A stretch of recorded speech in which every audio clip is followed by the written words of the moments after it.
Hello everybody and welcome, I am Bricker Boom, and today I'm feeling fired up. God, that was lame.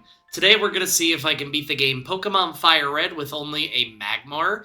This flaming butthead has a pretty even attack and special attack, which is great, because that means that we can learn whatever we want without much repercussion. If you look at the level up moveset and our available TMs, it's not quite the best, but I'd say that it still has enough utility to get us through the game. Looking at the game as a whole, I can see Brock, Misty, the various Giovanni fights, Lorelei, and maybe Lance's Aerodactyl being an issue. For the most part, I think we'll be okay though. For a brief coverage of the rules, we can only use Magmar in battle. We'll need other Pokemon for HM use, and we also can't use items in battle, but in between battles is totally fine. We give the rival Squirtle, since when it evolves to Blastoise, that'll be the hardest for us to face. Our defense isn't the best, so I could also see the argument being made for Charizard being the hardest. Looking at our Magmar, we have a relaxed nature, boosting defense but lowering speed. Not the best for us, but it may allow us to tank hits a little bit better. We have the Flame Body ability, which will occasionally burn enemies if they use the physical move, so honestly, in hindsight, boosted defense with Flame Body is a pretty good deal, because if they burn themselves and cut their physical attack down, we have a better shot at taking care of them. Also, I apologize if you can hear the mower going on outside. Let's go ahead and take a look at the beginning lab rival battle. Why are they mowing at 9:20? As we pull up our moveset, we have Ember, Leer, Smog, and Fire Punch. Not horrible moves. For this early in the game, Fire Punch is actually pretty good. Given the fact that we're a fully evolved Pokemon and Squirtle burns himself not even halfway through the battle, it earns us a pretty easy victory.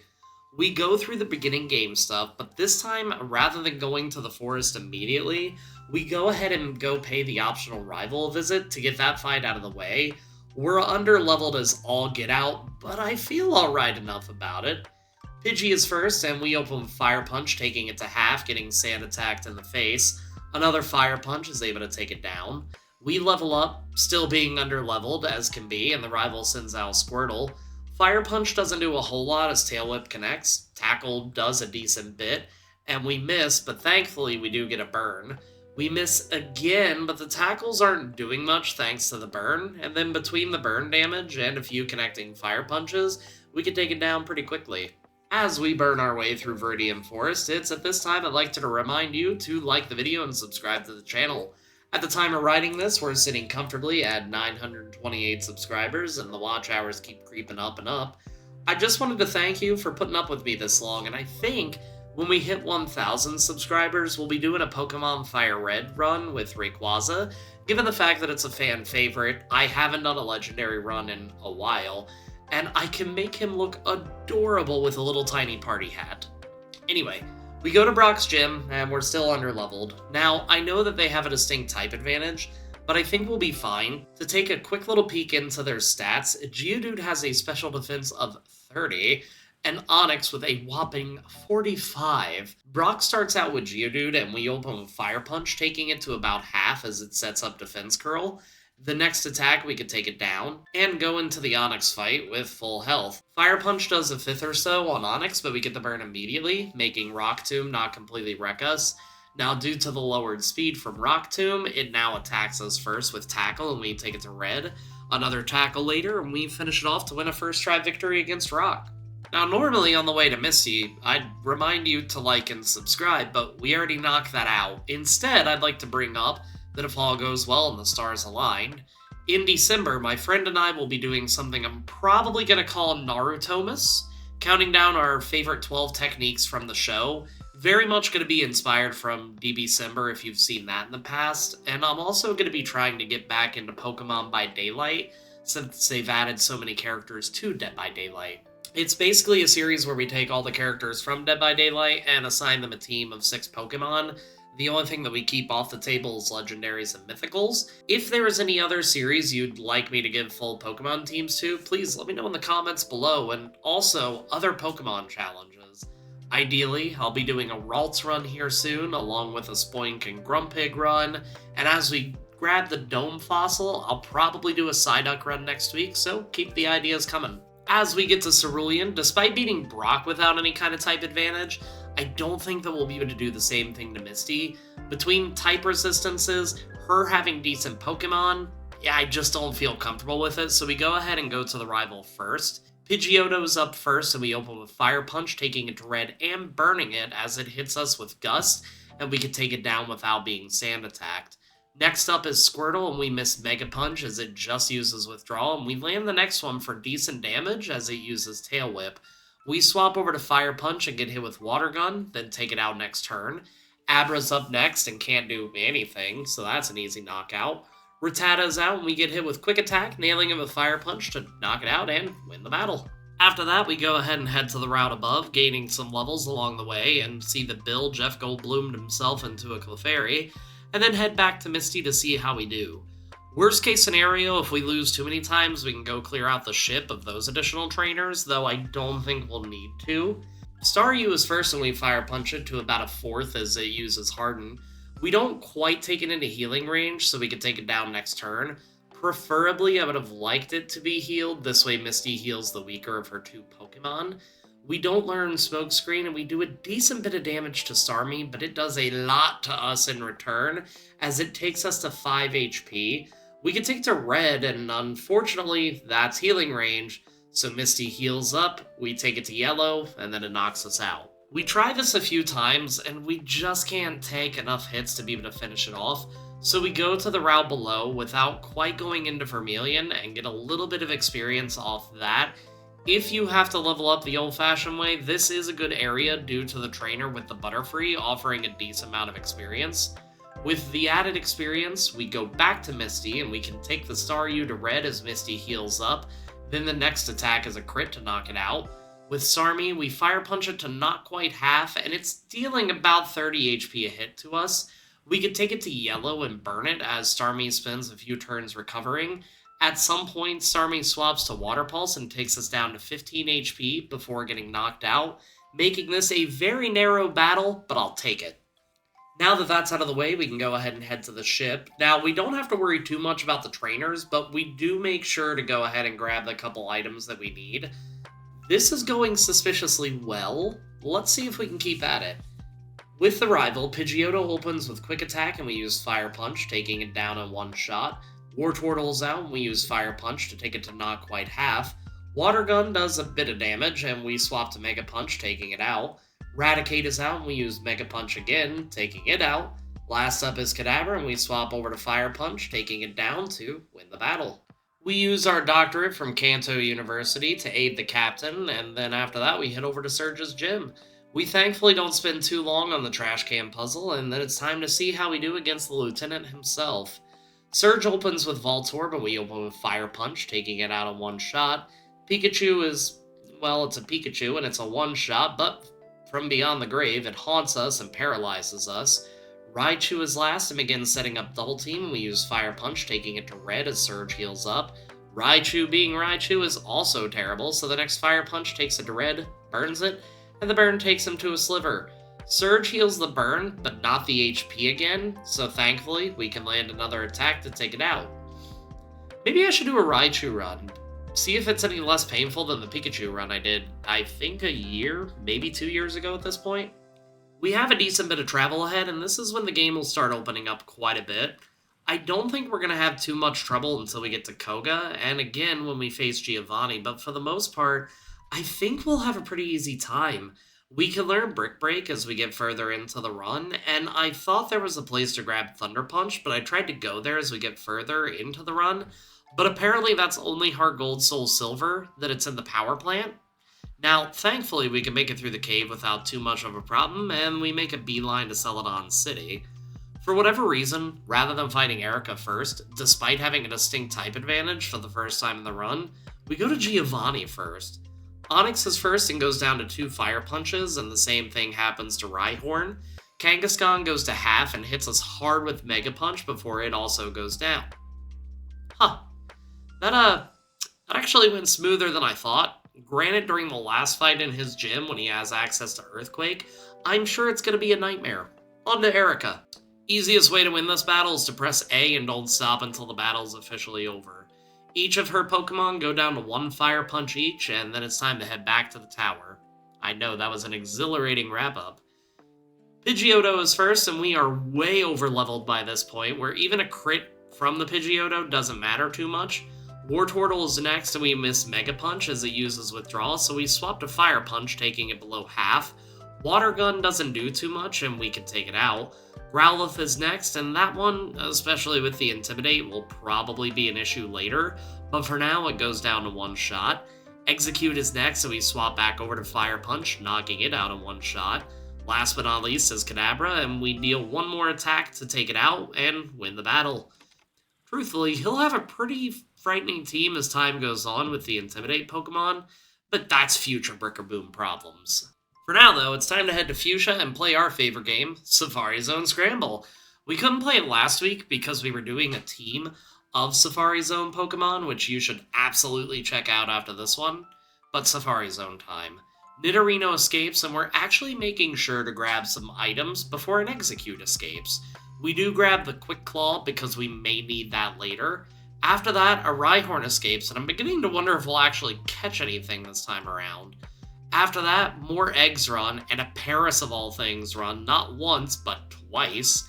Nidorino finally gets captured to break this losing streak, and then we catch another. Rhyhorn is a capture, and then Nidoran Male gets caught as well. After that, it's mostly just a slew of catching first form Pokemon, though we do encounter a Chansey that immediately runs, before catching a Nidorina and another Rhyhorn before the timer runs out, and by that I mean we run out of Pokeballs. Now, we can go to Koga and see how this fight goes. He has pretty tanky Pokemon, so I'm not sure if we'll be able to do this, or if we'll need to go to Saffron then come back, but only one way to find out. Coughing is first, and we take it down with 1 Fire Punch. Muck is next, and we Fire Punch it to not quite half as it uses Minimize. Sludge does connect and poisons us as we swap to Flamethrower to take it to red. Unfortunately, with Koga being able to heal and the Minimize making us miss on occasion, we're taking too long to take it out, so we end up going down. I'm pretty sure the poison is what gets us, so let's try that again real quick. Coughing is still a 1-shot. Muck goes to half with Flamethrower, only uses Minimize, and then we can take it out. The next Coughing is a 1-shot, and then Wheezing, we actually end up burning it as it hits us with Sludge. Koga does heal up a few times before the Wheezing goes down, and we can move on. Now that we have some time to head into Silph and get to the rival, I wanted to talk about Magmar. This Pokemon is clearing the game a lot faster than I would have imagined. Usually, at least in my experience, fire types tend to struggle with this game, given the fact that we have Brock, Misty, multiple Giovanni fights, but so far Magmar has had few struggles after the second gym, and he didn't even struggle with the first one. Granted, the burn is probably what saved us with Brock, and I'm sure as we go forward we'll have a few problems, but for right now I'm more than happy to keep the victory train going. Silph Co fight time. Pidgeot is first, and Flamethrower takes it to red as Wing Attack hits, and the burn takes it out. With Blastoise, we use Return, taking it to a bit above half as Water Gun hits. We can take it to red with Return, and it takes us all the way down to 11 HP, and then we can knock it out. Growlithe goes to red and takes us all the way down to 1 hit point, but we can take it out. Execute is a 1-shot, and thanks to a crit against Alakazam, we have the narrowest of narrow first try victories against the rival. After a quick nap, we can see how we do against Giovanni. Nidorino is first, and we use Flamethrower, mostly just trying to avoid Poison Point and take it down in 1 shot. Rhyhorn is up next, and we Flamethrower, taking it to red as it uses Stomp for surprising damage with a crit before going down. Kangaskhan opens with Fake Out and flinches before we hit it with Flamethrower, taking it to low yellow. It thankfully misses Mega Punch and goes down. Nidoqueen is last, so we take it to about half as Double Kick does some decent damage, but ultimately, we take it down to win the battle. Once again, this went a lot smoother than I would have initially thought. The rival did take 2 attempts because I kind of forgot to swap out Mega Punch for Return, but honestly, a quick move update, I'ma take it.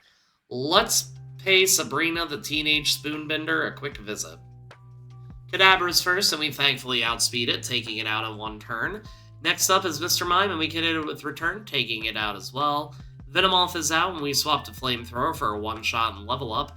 We pass on Confuse Ray because absolutely not playing that gamble. Then with Alakazam, we swap back to Return, taking it out for a clean sweep of victory, and accidentally pulling up the help menu in the process. I'm a professional, I swear. We go ahead and go grab Brick Break in the event that we need it, and we then go to the power plant, finding out that Thunder Punch isn't available there. Good thing our attack and special are both pretty decent. After this, it's time to head to Blaine, and given the fact that he has 2 Intimidate Mons and our special attack moves won't be effective, well, we'll see what happens. With Growlithe, we can take it down with 2 Flamethrowers, and then with Ponyta, we take it below half and get hit with Bounce. Thankfully, it doesn't paralyze us, so we can go ahead and knock it out next turn. We take Rapidash to just below half, and it actually misses its attack, so we take it down. Arcanine is last, and we use Flamethrower for about, I'd say, a quarter damage, and it hits us with Takedown, and Recoil does some damage to it. I have a feeling that we'll be losing this, or we get a crit and take it down. I'm curious if the recoil damage was needed to take it out, but it was literally the perfect storm, because this most definitely was not my first attempt. So, we get to Giovanni, and fearing earthquakes that will annihilate us, we go through the gym, taking down the trainers to get a little bit of experience. We haven't had to worry too much about leveling up, and haven't had to use rare candies at all, which is always a good feeling. I just took a quick look, and it turns out Magmar is actually part of the medium fast level up group, so it makes a lot of sense as to why we've leveled up so quickly. Anyway, let's see how we do against Giovanni.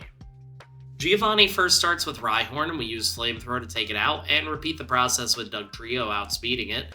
Nidoqueen we take to red and burn it so Earthquake doesn't destroy us. With Nidoking, we get a high roll on the damage to take it out. Last is the Rhyhorn that we also burn, so we can survive another Earthquake and then knock it out for an 8th try victory. We had to burn the Nidoqueen and Rhyhorn to get through this, but the high roll on the damage for the Nidoking was the cherry on top. If we burnt it, that's fine. We'd probably, hopefully, be able to tank 3 back-to-back Earthquakes from burned Pokemon, but not having to worry about him at all made it so much easier.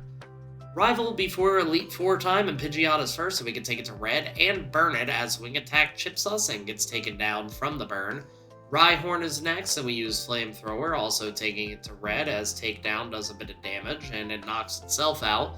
Blastoise is up, and we use Return for about a 5th, and Water Gun crits us down to 15 HP. Knowing we're going to go down, we use Flamethrower for about the same amount of damage and get taken down, but I always want to double check and experiment with damage rolls if I can. 6 tries in and Pidgeot goes to red, gets burnt, and we get hit with Wing Attack before knocking it out. Next turn, we can take down Rhyhorn as it comes out. Blastoise is next, and we use Return as it sets up Rain Dance, and we thankfully take it to about half as it takes us to nearly 50 HP. Thankfully, the next turn we get a crit, and that takes out Blastoise. Growlithe goes to red and uses Agility and a Takedown before it goes down.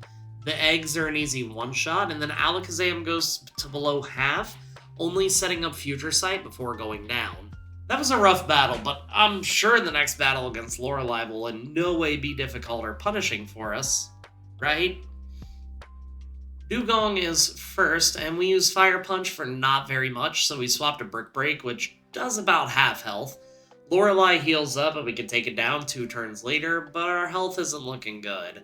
With Cloyster, we use Brick Break, and then we can take it out with Flamethrower.